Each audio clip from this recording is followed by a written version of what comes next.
बच्चों, आज हम कक्षा 10th 11th और 9th के बच्चों में जो प्रश्न नंबर 2 CBSE में आता है, अपठित पद्यांश का व्याख्या कीजिए, प्रश्नों के उत्तर दीजिए। तो आज हम एक बहुत ही सुंदर कविता उसके बारे में पढ़ेंगे।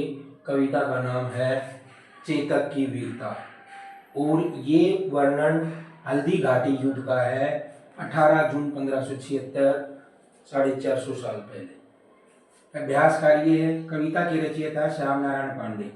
वीर रस की कविता है, अतिशयोक्ति अलंकार है और इस काव्य संग्रह को देव सम्मान पुरस्कार मिला है। यह कविता चेतक की बहादुरी और निष्ठा का वर्णन है। इस कविता में महाराणा प्रताप का जो घोड़ा है चेतक, उसकी वीरता का अटूट वर्णन है।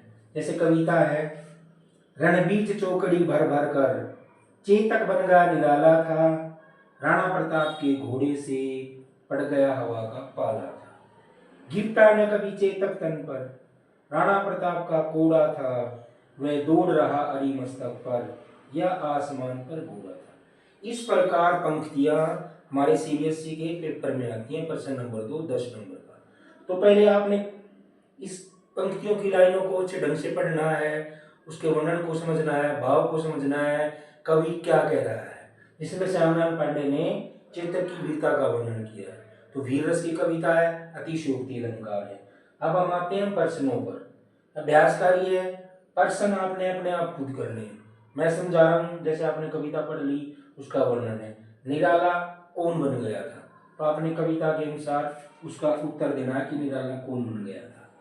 प्रश्न 2 है, हवा का पाला किससे पड़ गया था। प्रश्न 3, चेतक किसका नाम है। तो सब कविता आराम से पढ़ेंगे तो आपको पता चल जाएगा चेतक किसका नाम है। इस कविता के रचयिता कौन है, आराम से पढ़ेंगे, ध्यान से पढ़ेंगे तो इसमें हर एक चीज आपको मिल जाएगी। इस पद्यांश में किसकी बहादुरी की बात की गई है। इस प्रकार 10 नंबर के प्रश्न आते हैं। पद्यांश को ध्यान से पढ़िए और प्रश्नों के उत्तर दीजिए, पूरे के पूरे आपको नंबर मिलेंगे। धन्यवाद। चैनल को लाइक कीजिए, सब्सक्राइब कीजिए।